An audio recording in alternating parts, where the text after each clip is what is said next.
If you think you're losing out on sleep, you're not alone, and the pandemic is only making it worse. Thanks for staying with us. I'm Felicia Rodriguez. And I'm Tiffany Kenny. The CDC says adults need at least 7 hours of sleep per night. But the agency says only 35% of adults actually are getting that 7 hours. Here's a breakdown of the latest state numbers. In 4 of our 5 counties, 1 in 3 people is reporting less than 7 hours of sleep per night. In Martin County, it's 1 in 4. Well, some researchers are now referring to a phenomenon known as coronasomnia. That's when the pandemic impacts your sleep.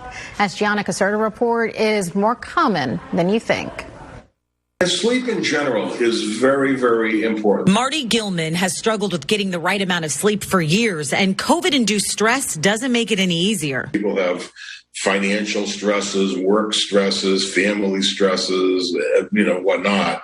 And this is just another kind. But this has gotten a little more difficult. That's because COVID encompasses all of those stressors. Dr. Jose D. Olazabal, a pulmonologist at Palm Beach Gardens Medical Center, says since the pandemic began, 1 in 3 Americans has had reduced quality sleep. As doctors, we don't emphasize sleep enough, and that is where we spend 1/3 of our lives. And our patients really, it's an underdiagnosed problem of poor sleep quality because it affects everything else. He says he's seen how COVID-19 has negatively affected the sleep hygiene of his patients.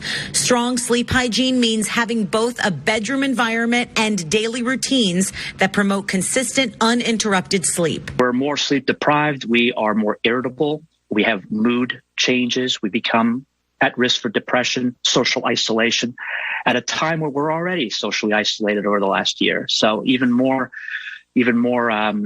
serious problems can occur when we just don't sleep right. Setting a sleep schedule and nightly routine, cutting down on electronics before bed, and cultivating healthy daily habits can all help strengthen your sleep hygiene. In his quest for better sleep, Gilman also learned he suffers from sleep apnea. When I don't sleep well, it really throws me off in so many ways. It throws off my meals. It throws off my thinking. And it's a very, very important part of your health. And people. Gianna Caserta, WPBF 25 News. Similar.